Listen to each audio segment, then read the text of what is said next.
Well, I want to talk to you today. As silly as it sounds, the title of the message today is I Spy with My Little Eye. How many of y'all used to play I Spy? Y'all know what it is? Okay. I'm talking to people who know what I'm talking about. Patty, I'm so glad you and Naomi got here this morning. My little 11-year-old Naomi has been staying with Patty for the last, few days, long time, a few days. And so Naomi and I, anytime we get in the car, she's 11 years old, and I told her I was going to talk about this one day in a message, didn't I, Naomi? I told you we were going to talk about this. She's like, don't tell everybody to look at me, Daddy. Anyway, Naomi and I get in the car, and there's this little game. And sometimes she's playing the game, and I don't know I'm in it until I find out that I'm in it. And the game is this. When I'm in the truck driving to work and she's with me or whatever, she's in the game and I'm not. And she's looking around and she's paying attention to everything that's going on. And I'm thinking about what I got to do at work or the song that's on the radio or whatever. And I'm just in my thoughts, y'all. I am in my thoughts until I feel this 11-year-old fist, wham, punch bug, no punch back. I'm like, what? That thing can spot a Volkswagen Bug from here to Gretna. You hear me? Anytime she sees a VW Bug, and she sees them, she's going to punch me, no punch back. But that's not all of it. There's also the thing, I don't know if y'all knew this or not, but rubber ducky, y'all know about rubber ducky? It used to be punch bug, now it's rubber ducky, no punch back too. So anytime she sees a car that's yellow, a truck that's yellow, a school bus that's yellow, a submarine that's yellow, whatever, man, she, bam, pops me in the arm, rubber ducky, no punch back. Man, I'm getting bruises over here from this little 11-year-old girl. She's wearing me out. She sees every one of them. Makes me think of the game that we played when we were kids called I Spy. And if you don't know what I Spy is, it's a game where when it's your turn, you get to look around the room and you find something of a certain color. And so maybe you see something green that you don't think anybody's going to notice. And you say, I spy with my little eye something green. And you got to do it just like that, right? Something green. Right? Yeah. So whoever's turn it is next, they have to guess what it is that you see. And so they're looking around, they're looking at everything, and they hadn't even seen stuff that was green. And they start, is it this? Nope, it's not that. Is it this? Nope, it's not that. Is it this? Nope, is it this? Yeah, you found it. That's what it is. They looked at everything that was green. You looked around, and you saw things that you'd never paid attention to before. When the rubber duckies and the punch bugs, when they're going around, you didn't pay any attention to them until you started getting your arm whacked. Anybody ever bought a new car and thought that was the coolest thing you ever saw? Hadn't seen many of those until you got your particular car, and every gas station you went by, there's one just like yours, right? You didn't see them before, but you see them now. And the reason I want to talk to you about this today is because the past few weeks have highlighted some things in our culture, things that have probably always been there, but we just didn't see them. Or we didn't see them as vibrantly as we see them now. But over the last few weeks, go back to the middle of March, and a young lady named Breonna Taylor in her apartment, police comes in, shoots her mistakenly, and she dies.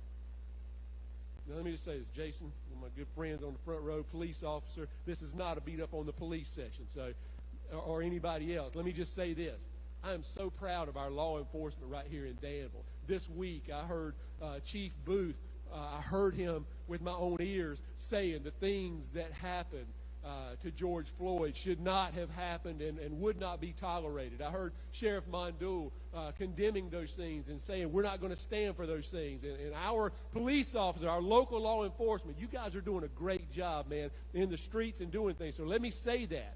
But over the last few weeks, what we've seen is Breonna Taylor. We saw a few weeks ago Ahmaud Arbery walking or jogging through a neighborhood. Young African-American male comes in contact with a couple of men. They shoot him with a shotgun and kill him right there. Never should have happened. And all of that was bad, and all of that was there all along. But when we turn on the news this past week and we see George Floyd with the white officer with his knee on his neck, and all of us essentially watched that man senselessly die, that's a problem. That's a problem. And I want to say to you today, I don't normally follow the flow of the media cycle with my preaching. And y'all been around a while. You know, I don't chase after what the headline is, but it's amazing to me how God flows in things and how God works in things. See, we're starting today a series of messages, and the series is simply called Word. And we chose this title because typically June is a month when we kind of, there's a little bit of downtime. But nobody knew when we chose that we were going to do Word months ago. We didn't know that coronavirus was going to hit and the world was going to be upside down. But we chose that topic so that Compassion churches around the nation could choose which book of the Bible they wanted to just teach straight out of the Bible through the month of June. And so our group of pastors, our region, had chosen months ago that we were going to go through the book of Nehemiah during this time. And what I'm saying to you is, as I've been studying and preparing for this message, I have my notes, my outline, all of that stuff, and then everything started unfolding. And it's amazing how the tracks of what we're dealing with now and what Nehemiah was dealing with in his day run parallel right down the tracks. I think there's some things that we can learn. I think there's some things that we can ask ourselves in this time right now. And so, let me set things up for you for Nehemiah, because my plan is for us to study the book of Nehemiah over the next few weeks throughout this month of June. And so if you want to get a leg up on it and start getting ahead of me, just start reading the Old Testament book of Nehemiah. Fascinating story. It's a wonderful story. A lot of great leadership lessons in it. But I'm not going to assume that you know anything about Nehemiah. And so let me start here. If you go back to Abraham, right? God calls Abraham, says, if you'll follow me, I'll make you the father of a great nation. You will have more children than there are sands on the seashore, more children than there will be stars in the sky. Abram says, God, I'm an old man. I don't even have a child. How are you going to do that?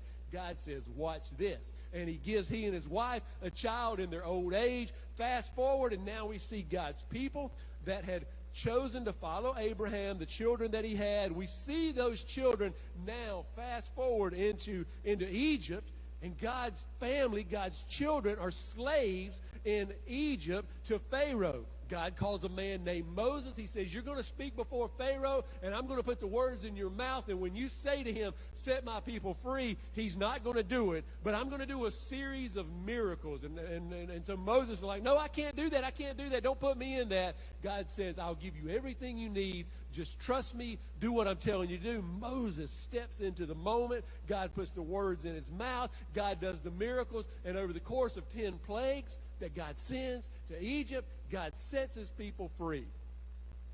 When God set his people free from Egypt, he gave his people what we refer to now as the law.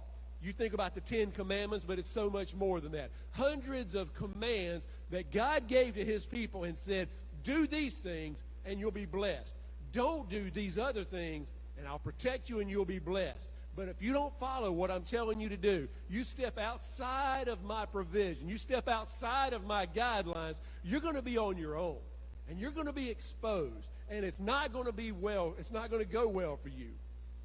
Well, starting off, God's people follow those commands. They follow the rituals. They let the voice of God lead them. And I don't know if you've experienced this in your life. Come on now. This is easy preaching right here. But when God says do it my way and you do it God's way, guess what? He blesses that. That's what they were doing. They were following him, and he was blessing them, and he was protecting them, and he was defeating their enemies in front of them. He even defeated their enemies at times when they didn't even have to lift a finger. God did that for them. But we are a peculiar people, aren't we? Things can be good for a while. Things can be so good that we get accustomed to good, and good leads to bored. And bored says there's something else out there. They're experiencing other things. I want to do what they're doing. Yeah, but your life is good. Things are going great. You got the flywheel rolling and everything's going in the right direction. Yeah, but there's got to be more. You ever experienced that?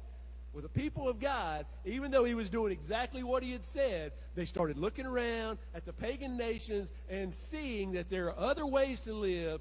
And instead of listening to the voice of God and leaning in and being guided by God, they turned their ear, they turned their back, and they began to walk away.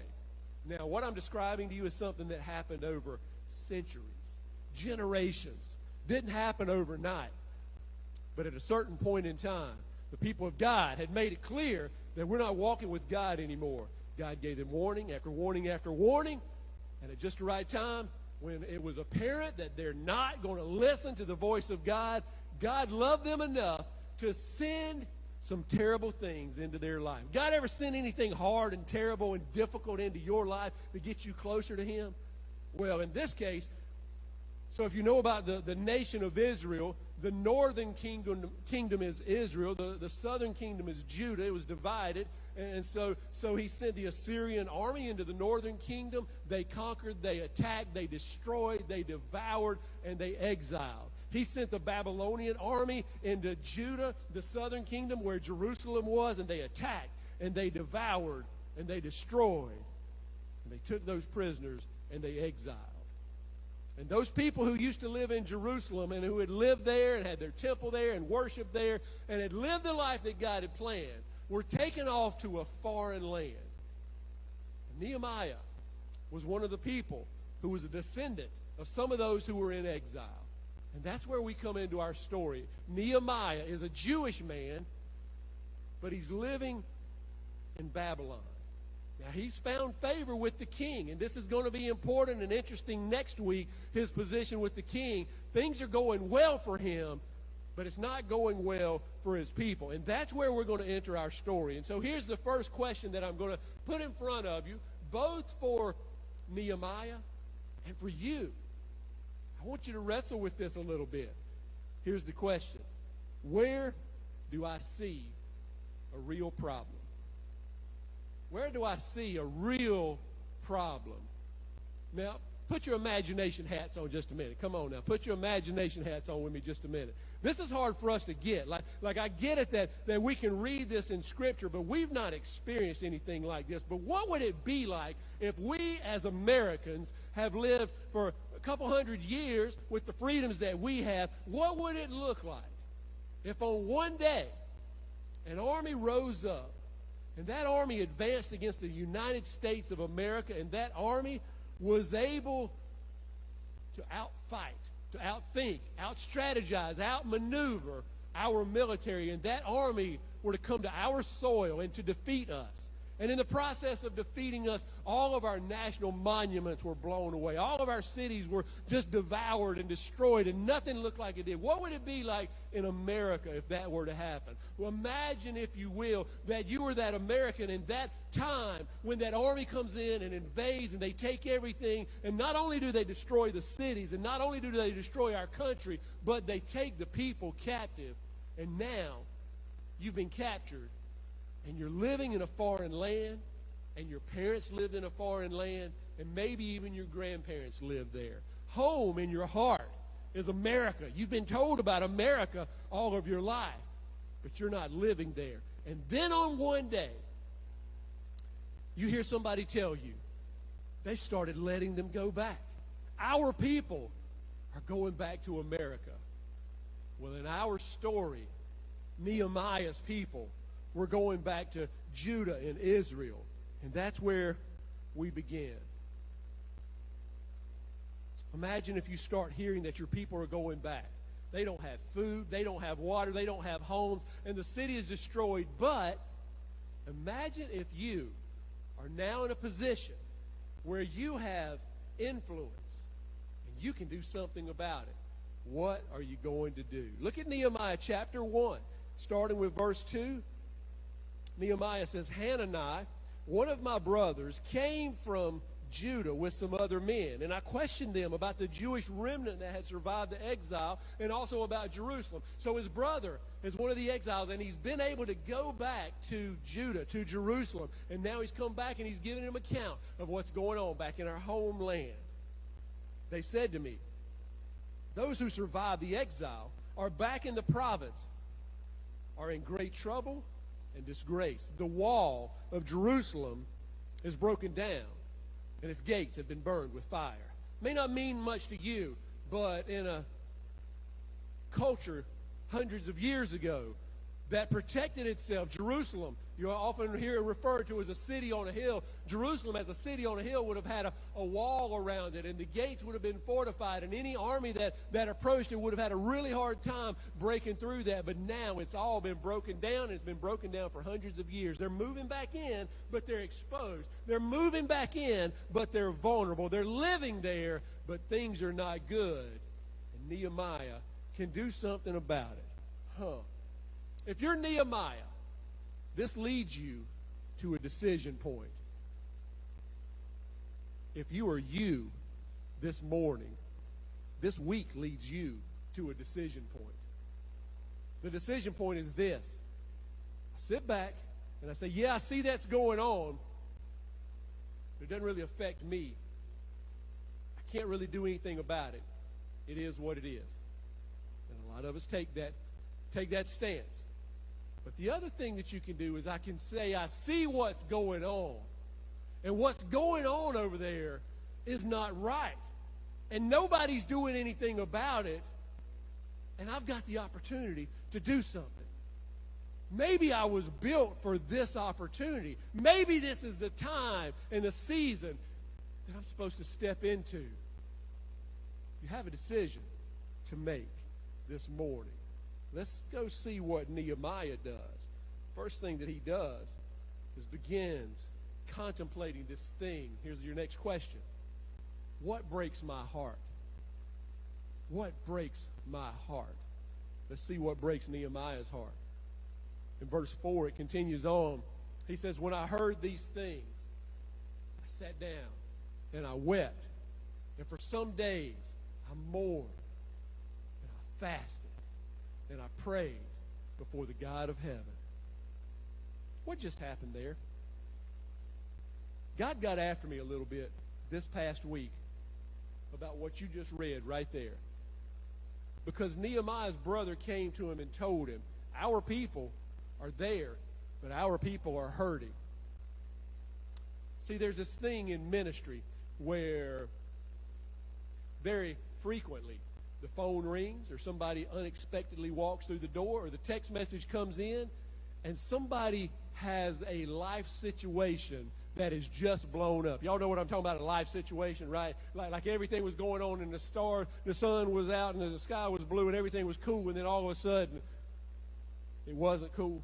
Those situations happen where a spouse leaves or a family member dies or a kid walks away or the bank comes and takes everything, and someone will be in that place of, I don't know what to do and my life is upside down, and that makes its way right in front of me often. And people often ask me, Jeff, how do you deal with that when people unload things on you so many times? And what God has revealed to me this week, and I think he's showing me this for a reason. He's showing me this because a change is needed. Is in ministry, maybe it's this way in your life, I don't know, but there is this protection strategy. Here's what I mean. If I let you get really close to me, if I really get involved in your situation, if I really go all in with what you've got going on, it's going to hurt my heart. It's going to cost me something. It's going to burden me. It's going to keep me awake at night. It's going to cause me to weep tears of sorrow for you.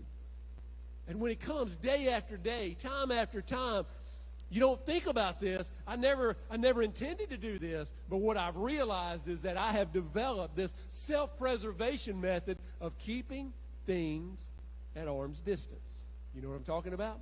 If I let it in close, it's going to cause me pain. If I keep it away, maybe it won't hurt. Is that what Nehemiah did? It's the opposite of what Nehemiah did. Nehemiah saw his people who were hurting. You know what it says he did? It says Nehemiah, hope I don't split my pants right here. Oh.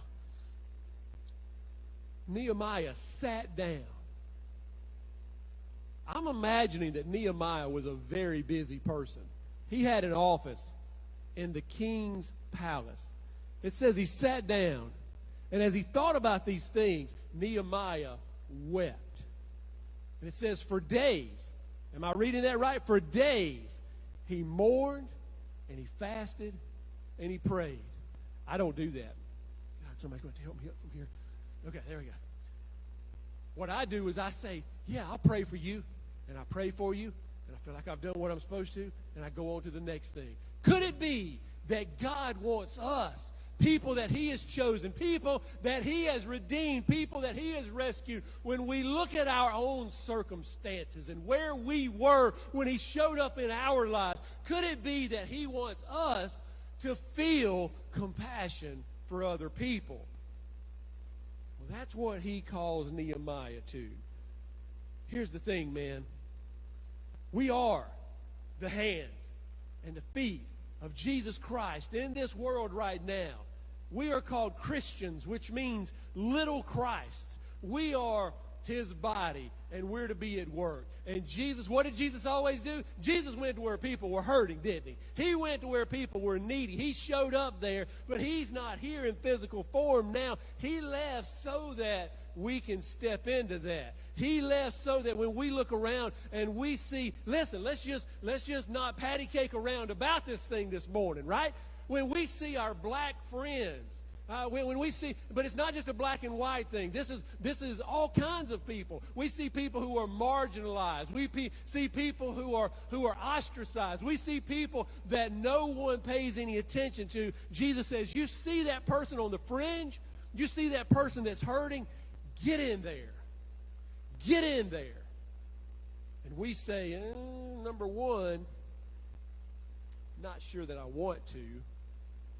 See, some of us, I don't know about you, but I can tell you that just us chickens here in this little service right now, I can tell you I love my family. I love my parents and my grandparents. But if I'm completely honest with you, I grew up hearing every racist thing you could hear. There had to be a point in my life when I compared the things that I heard and seen and experienced with what I was reading in the Bible, in God's Word. And I had to make a decision that I love my parents, grandparents, etc. But this is what I see God saying to me about how I'm supposed to interact with his people. And I got to go this way. And that's what God's saying to us, man. He's saying we've got to be there. You say, number one, I don't know if I want to. Maybe that's because that's what you've been trained to do or to not do. You've been trained to make those jokes. You've been trained to say those things about those people. You've been taught to feel a certain way as if one group of people is better than another group of people. Again, this is not just a black and white thing. This goes in lots of directions. But number two, you may say, I don't know how. You say, I don't know how. Well, let me talk to you about that for just a minute. How do I prepare myself? If I want to say, God, okay, I get it, that I started out in a place of I don't know that I want to step into this, and then God shows you, wait. If you read through my word and you flip through the pages, you'll see that in the pages of the New Testament, the teachings of Jesus Christ show us that no one who has hatred in his heart is going to be able to live in heaven. That's going to be a problem. That's going to be a problem. You say, well, I don't hate people. Yeah, I get that. And there's a lot of people right now and in this past week who have been saying, I don't hate people. I've got lots of black friends. I've got lots of whatever. But if God Almighty were to step into the moment and to peel off the top of your head and to look into your mind and to go into the deep, dark places of your soul and your spirit, what would he see? And what he sees, would it agree with your thoughts about where you are on how you see other people? Or would God say, there's some stuff in here that needs to be cleaned up? Well, as followers of Christ, we have to take the tack that, God, you're in control. Jesus, you lead and I'll follow. And if there's messes in my life, then I need to let you clean that up. So how do I prepare? If I say I don't want to and God changes that, and then I say I don't know how to, God says I can change that too. Can go back and read what Nehemiah did. Very simple. Nehemiah looked into the situation. He allowed it to get close enough to him to where it caused him to weep. He sat down and wept for days. And then it says he mourned. I have asked God over this past week to help me and to allow me to mourn for what my friends are going through. God, help me to have conversations.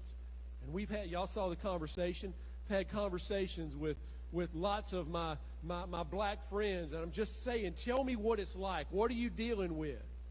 Now, mourning doesn't mean you're sitting there crying about it all day. Mourning is entering into this place where there's a sense of loss. Mourning and grief kind of run in the same circles. And if you know anything about grief, it starts off and it runs a cycle. And grief runs that cycle of denial. No, that's not happening. And then there's outrage. And it makes its way to where you finally get to a new normal. And that new normal is how we cope with how life is because of what was lost. Mourning is saying there's something wrong.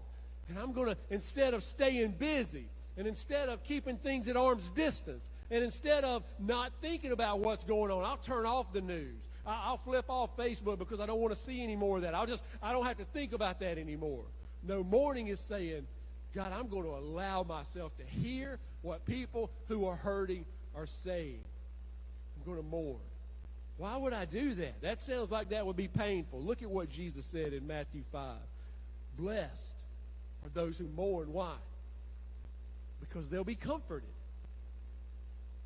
No mourning, no comfort. No mourning means I stay busy. I don't allow myself. I don't allow it to get close to me. I pretend that it's never there and nothing ever changes. But when I allow myself to mourn over what my friends are going through and the struggles of other people, then God opens doors and says, I can supernaturally step into that, and if you'll let me, I'll help bring healing, and comfort will take place as a byproduct of mourning. He says they mourned. Another thing he says they did, he says he fasted. He mourned and he fasted.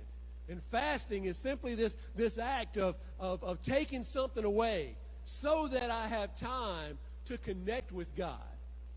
And if I stay so busy to where I can't hear the voice of God, where I can't read the Word of God, when I can't listen to God, talk to God, connect with God, if I stay so busy, then God doesn't have the opportunity to show me how He's going to walk me into great things. What you're going to see over the next few weeks is Nehemiah is going to lead a charge to do supernaturally huge things that he couldn't do apart from God. But because of his connection with God, he's going to overcome some major obstacles. I'm telling you, I am proclaiming and decreeing and declaring in this place today that this is going to be a place where change happens, where lives are changed. Look at us, man. Look at what God has done in us. And He's going to use us to do the same for other people. But it doesn't happen if we don't still the noise, if we don't quiet things enough to let God speak to our hearts.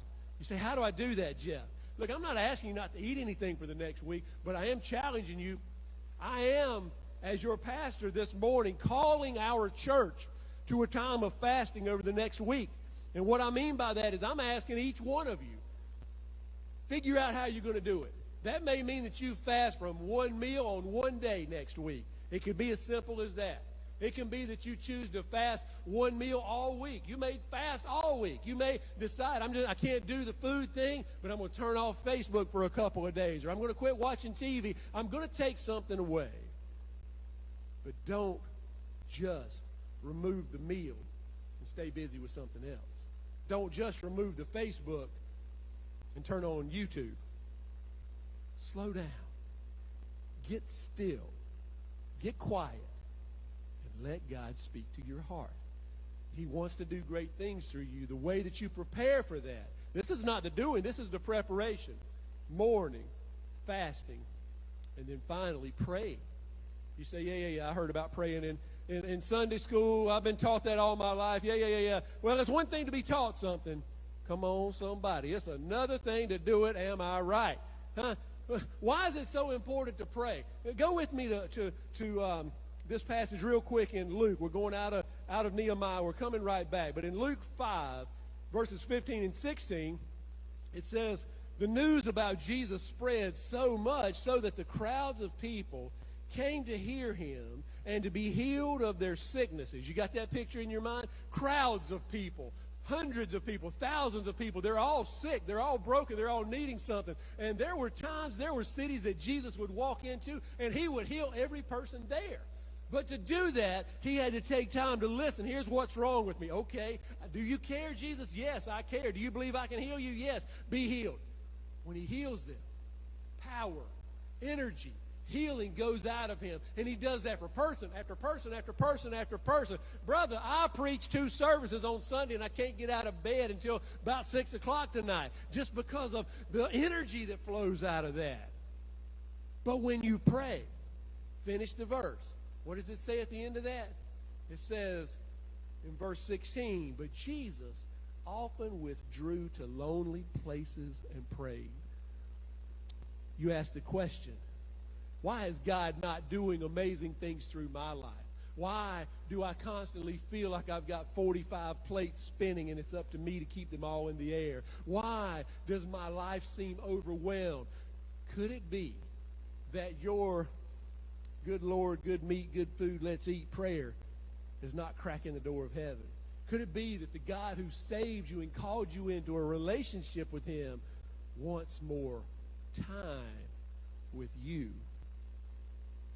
You say, Jeff, I don't want to sit down and pray. When I sit down and pray, I close my eyes, and next thing I know, the sun's coming up and it's tomorrow morning. Yeah, but when you learn to pray in a way to where you spent time with the Father, and when you spend time with the Father, he pours into you and he fills you up. Jesus often withdrew to lonely places. Why? Because he had spent out everything that he had, and in coming back to the Father and praying, God filled him back up again. On Sunday afternoon, man, I am completely wiped out, exhausted. I give y'all everything I've got. But by the time Sunday comes back around again, I can't wait to get back up here and hit it again. And that comes from prayer. Last thing. What turns God's ear more than a plan for action? You tell God, I see a problem. God, I see your people are hurting, and I want to do something about it, and I've got a plan. Do you not think that God's going to get in the middle of that thing? Is God not going to get in the middle of that thing? Well, that's where Nehemiah goes. Skip ahead to verse 11 here, and in verse 11, listen to this prayer from Nehemiah. He says, Lord, let your ear be attentive to the prayer of this your servant. Stop right there. Notice how Nehemiah approached God. He doesn't say, God, here's my plan. Here's what I'm going to do. Now I'm going to ask you to bless it. Did you catch that? I'm your servant. I'm going to tell you what I'm thinking, but I serve you. Listen to my plan, God. Is this where we're going? Let your ear be attentive to the prayer of this your servant, and to the prayer of your servants who delight in revering your name. He says, give your servant success today by granting him favor in the presence of this man. And what he's talking about in the presence of this man we'll come right back to next week, because next week, after Nehemiah has mourned, and after he's fasted, and after he's prayed, and after he's listened to God, God is giving him wisdom, and now he's going to send him to stand in the presence of this man. Who is this man? This man is King Artaxerxes, the king of the Babylonian Empire, who has the ability to do everything that is needed to fix the problem that Nehemiah is facing. But he doesn't dare go there on his own. He's going to prepare. And here's what I'm saying to you this morning as we begin to wrap up. Nehemiah knew what he needed to do to help step into the problem when the time came, because he was willing to see the problem and listen to what's going on and have compassion and to care. Can I ask you a question this morning? Each and every one of you right now. Would you agree with me that there are hurting people right here in our city? You know what? I would agree with every one of you that said yes and amen. And here's an example of it. I saw this yesterday. Yesterday morning, 7:30 or sometime along, I took my 2 dogs, went down to the Riverwalk Trail, parked there at the Y, and was going on the Riverwalk Trail and had my earbuds in, walking the 2 dogs, and a lady and a man are standing there at the river looking out at the bridge. And I see them talking. I've got my earbuds in. She stops me. She says, those dogs don't happen to be rescue dogs, do they? I'm like, if you know my dogs, somebody need to rescue them things. But anyway, I stopped and I said, what's going on? And I look and I saw the blue lights had the bridge shut off on one end, red lights, fire department is on the other end. Fire department has got their boats down in the water, and there's a lady sitting on the edge of the bridge, on the water side of the bridge. Police officers are talking to her. They're trying to talk her down off of it. And she sits there, and they're negotiating with her. And I stayed for a while, and I watched, but I didn't know how long it was going to take, and I didn't have time to stay forever, so I had to keep moving. But as I moved along, and I thought about that young lady, and I prayed for her as I went, this whole conversation was in my mind. What can I do? Well, I can't do anything. Police and fire, they're doing their thing. Thank you, guys. But it occurred to me that when I woke up yesterday morning, my family was all around me. Our bills were paid, food in the cabinet.